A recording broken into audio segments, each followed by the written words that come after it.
Morning, Instagram people. The authentic Gary Graham, good to see you. Mama Calls, good to see you this morning. Cafferton, good to see you. What's happening? Dual Vision Photos, my dude. How you doing this morning? Welcome, Instagram people. We're getting ready to get started this morning on the Monday Mindset Movement here in just about 20 seconds.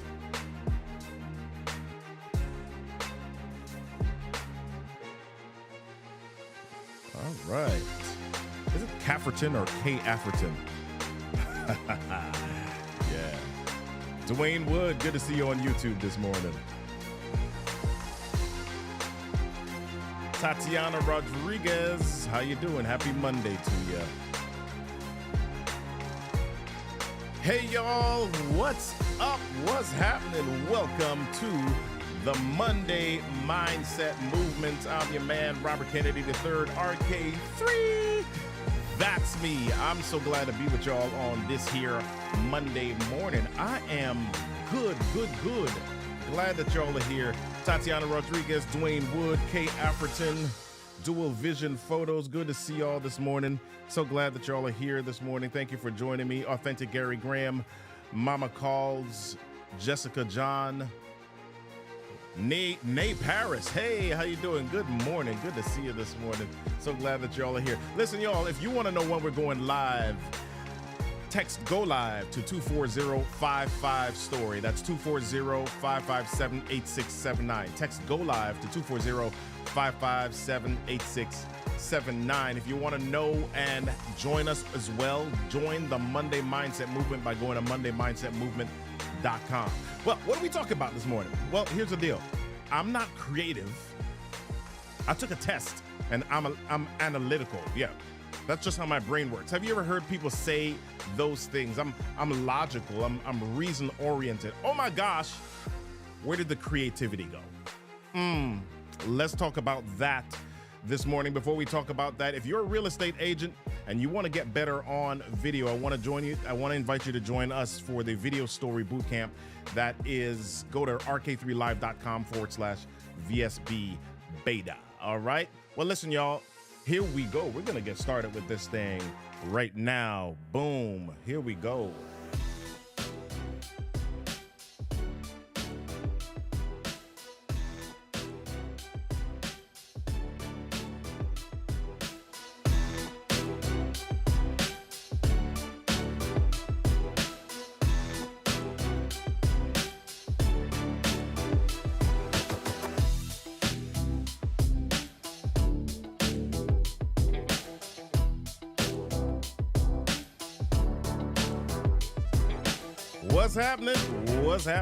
What's happening, everybody? Welcome to the Monday Mindset Movement. So glad that you are here this morning. This morning, we're talking about awakening our inner genius. My gosh, I hope y'all are here with me. This is super important for me. This is a topic that I wanted to talk about for a few weeks. I've been having some discussions with my wife, and I wanted to talk about this thing. And so I'm glad that y'all are here. Again, if you are a real estate agent and you want to get better on video, you want to get better at telling your story and generating leads, attracting your ideal audience, join us for the Video Story Bootcamp. Go to rk3live.com/VSB beta. All right. Well, let's jump on into this thing this morning, y'all. Let's jump on in. Let's jump on in. Let's jump on in. All right. So here's the thing. I used to make music. In case you've never gotten this idea, or some of y'all didn't know this about me. Some of y'all didn't know this. Some of you did, some of you didn't. I used to make music. When I say make music, I'm not just talking about get on my computer and come up with a couple of beats. I used to write songs. I used to compose. I still do every so often. I haven't done it in a long time, but I used to do that quite often. As a matter of fact, there was this section, or there was this part of my life, right, where I spent a lot of time. I mean, I would, if you found me in my room late at night, you would find me writing songs. You would find me working on a sequence on my keyboard, on my computer. That's where you'd find me. That's what I did for a very long time. And in fact, I've written close to 200 songs in my lifetime. right? People who hang out or have met me in the last few years, that's not something that some people know, but that was a part of my life, right? And I remember there was this time where I had written this song and I went to the studio with the producer, and the producer listened to the song, and we were both listening to it, and after the song finished playing, there was a bit of silence for a moment, and he said, yeah, that's like 2 or 3 songs. And I remember the feeling that I had when he said that's 2 or 3 songs, because here's the thing: when songwriters write a song, it's like giving birth to a baby. Right? When you release something creative into the world, it's like this thing that is it's part of your geometry, your biology. It's part of your very core, your cells. It's like it's part of you. And anytime somebody says something about it, it it affects you, right? So we're talking about creativity this morning and our inner genius. So I remember that feeling of a piece of me being affected by the criticism or the perceived criticism or the feedback to this thing. Nate Paris says yes. All right. I also was talking to my wife recently, and we were talking about not feeling free to be creative. How many of you feel like you could be or you want to be more creative, but you just feel kind of locked in? You feel like there's something more in your life. There's something more that you've got to give. There's something in your brain that your brain just wants to release or unleash, but you don't know how to do it. Go ahead and type me in the chat if you've ever felt that feeling. Right? You know that there's more for you to do in this world, and you kind of were walking around and you feel like, oh my gosh, I want to do something creative. I want to do something genius. I want to do something special. I want to do something impactful, but there's a blocker. There's something that keeps me from doing that thing. Right? Go ahead and type me in the chat if you feel that. Hey, Errol Samuel, good to see you this morning. D Collects, good to see you this morning. Natalie Gregg, good to see you. Yes, Natalie says me. I feel like that. Yeah. So here's the thing. My wife and I were talking, and we were talking about that space or that time in my life where I wrote frequently, and you knew what was happening in my life. You knew what was happening in my space. You knew what I was feeling internally because it came out through the lyrics that I was writing. It was this outlet that I had. And I remember being excited about a song. There was a song that I had written. I was like, man, this is good. I love the song. I used to listen to it. I did the pre-production of it and got it on this CD, and I would listen to it in my car, and I would be jamming on this song. And I remember being excited about this song and telling somebody about the song, and they were excited when I told them about it. And then I sent them the song, and they never responded. Ouch. I had that happen to me several times. There was another time where I had spoken to someone in the music industry, and we were talking about getting myself in a position to write music for other people. And I'd sent her about 6 songs, and her response was, "Do you have anything else?" Right?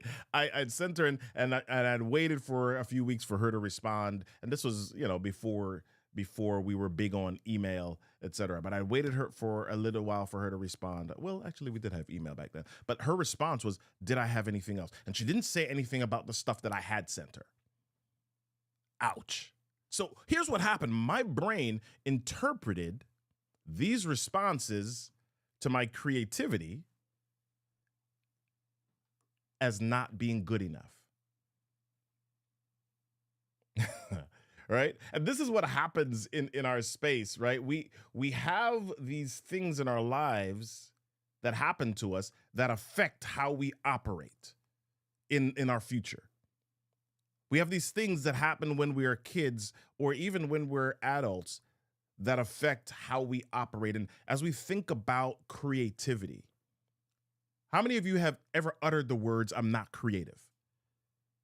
That's not my ministry. That's not my skill. That's not my talent. That's not my gift. How many of you have ever uttered that word? I'm not creative, or you've heard people say it, right? And one of the things that happens is that early on, somewhere in our lives, our creativity begins to be chipped away. And in one of the earliest places that happens is in childhood when children start to color, right? They start to color and they begin to be told, oh, the tree, that you can't color the tree orange. It needs to be brown or it needs to be green, right? Or you have told and Natalie says, I'm a left brain. Yeah, yeah, yeah. Oh my gosh, Tatiana, you're saying what I want to say. You're saying what I want to say. Creativity is vulnerability. Yeah. So kids get told that you got to color the tree a certain way, or you get to a space where the kids are coloring and we tell them they got to color inside the lines. They can't color outside of the lines. And what happens is that our creativity begins to be chipped away at, right? And so my daughter started to do this thing when I don't remember what age she was. She was probably about 4, maybe 3 or 4. She started to do this thing where she wore different colors or different patterns of socks, right? She'd wear one on one foot and one on the other foot, like a yellow and the green. And she never had the socks where it was one solid color. It was different patterns. And she would wear one on one foot and one on the other. And my first instinct was to tell her she needed to go and find ones that matched. That was my first instinct. But oh my gosh, I squeezed that instinct down, right? I did not tell her that she needed to match her socks. But that's what happens. We grow up in this environment where we are told that our socks have to match. We're told that we need to color inside the lines. We're told that we need to do things a certain way. And when we're told we have to do it a certain way, here's what happens. We begin to compare ourselves to something else or someone else. We begin to look at other things as the standard. We begin to look at other people as what we have to match up to or aspire to. We begin to look at the way that those who are affirmed or approved do things and feel like we've got to do things. And that's one of the problems that we have when we think about this social media world, right? We think about we are not able to match up, or we see what looks to be beauty on social media. We begin to compare.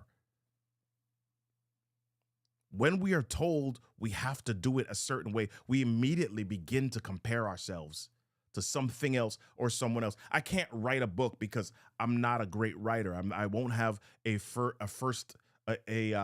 number one bestseller like Brene Brown or Delatoro McNeil, or I won't have those things. I can't go live on video because I don't look as comfortable as Robert.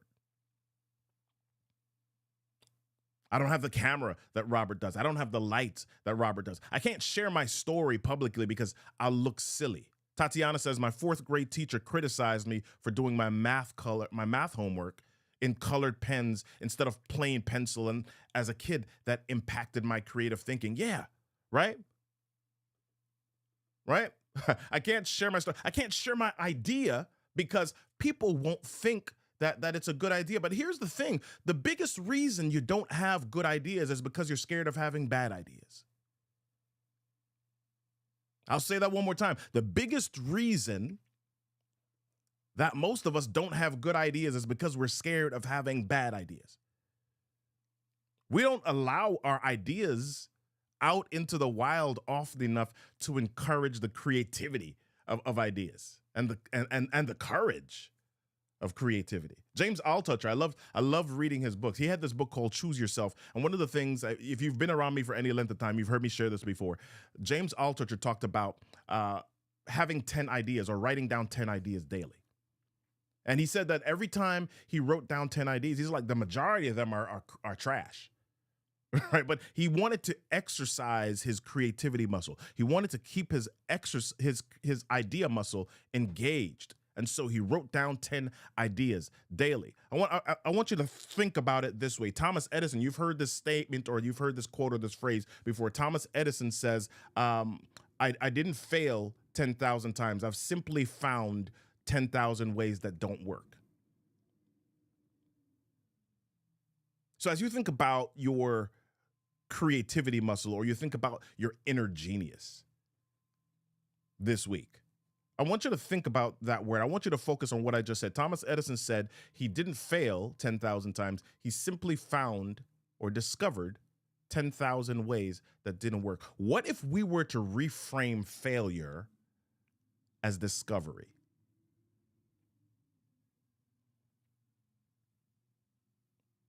Some people say failure is feedback. I don't even want it to be feedback this morning. I want you to reframe failure as discovery. What if you were to reframe failure as discovery? Here's why I want you to think about it that way. How do you feel when you discover something?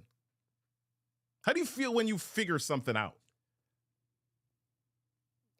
Right? Have you ever had the experience of trying to follow your GPS, right? And your GPS, all of a sudden you have in your mind where you need to go. You know the way home. You're just following the GPS because you're kind of wanting to see what the traffic is like, and you want to see all of what approximate time you'll get home. And then you're going home, and your GPS all of a sudden takes you this opposite way, or this way that you weren't expecting. How do you feel? For a moment, when that GPS takes that turn, you're like, oh my gosh, it's not supposed to turn here. You've got an OMG moment where you're like, where the heck is this thing going? Right? And it takes you left, right. It takes you through neighborhoods. You expect it to be on the highway. We had this happen to us yesterday, right? We were going to the beach and the GPS took us off track, and we were driving through these developments and these neighborhoods, and we're like, oh my gosh, where's this thing taking us? But then when it got us back on the path that we were familiar with, not only did we feel a feeling of comfort, but we were also like, wow, we didn't know we could go that way. And we discovered a new path. So for a moment, you kind of feel like the GPS is failing you. For a moment, you feel like you're off track. For a moment, you feel like you're going in a way that you're not supposed to go, and you feel lost. You feel out of sorts. You feel uncertain. Doubt begins to creep in. But when you get back to the path, or when you get to a certain place, you then begin to realize, oh my gosh, we've discovered a new path. So how do you feel when you discover something? What if you were to reframe failure as discovery?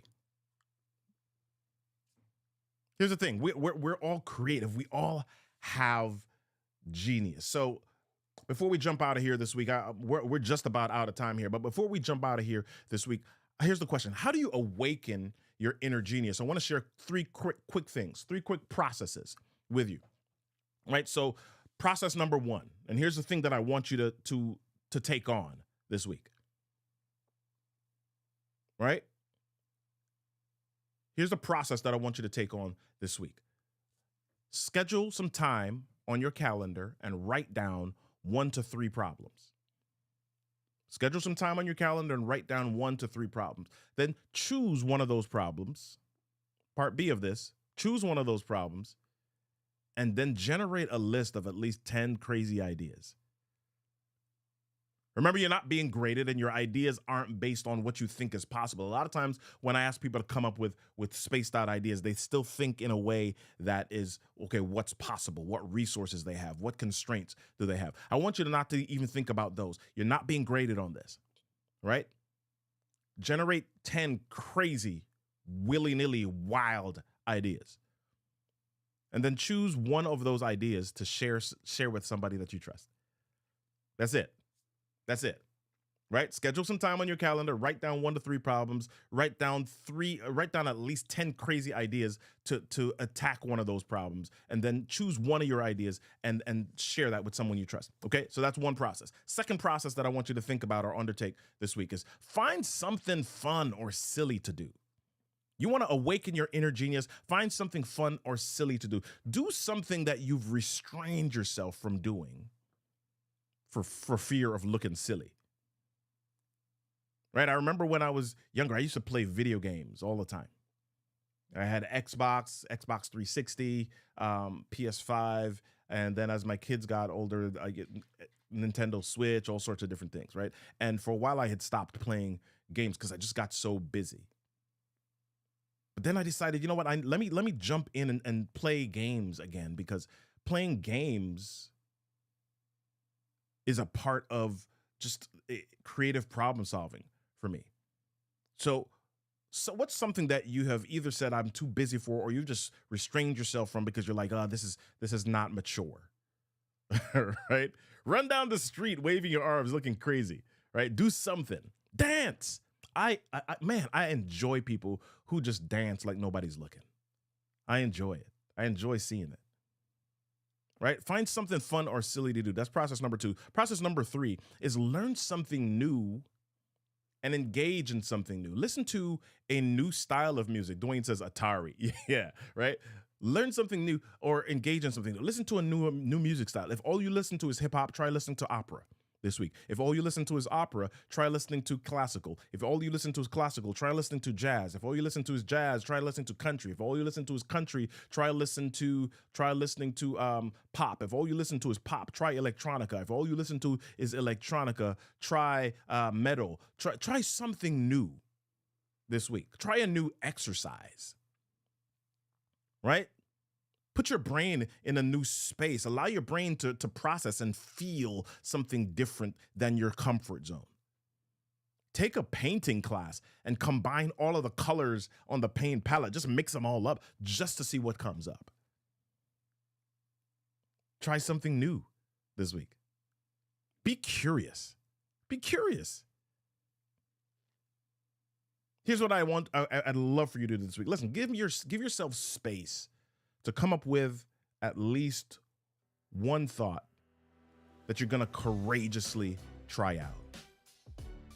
I love it. Tatiana says, reframe failure as discovery. I love it. Thank you. Dwayne says, I'm learning Spanish. My goal is to be able to speak Spanish to my patients and my clients. I love it. Thank you.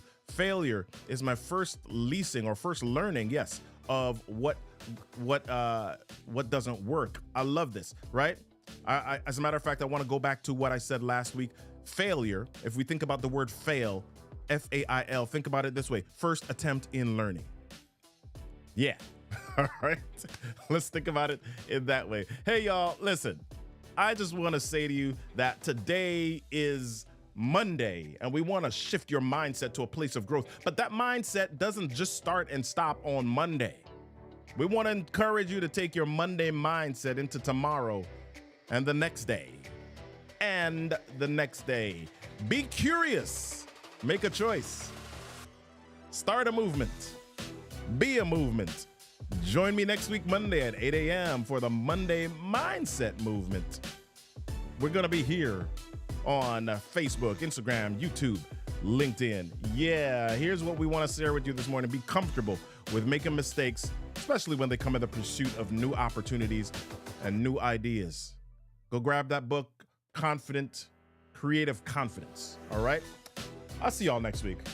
Think about stuff to say right now. Peace.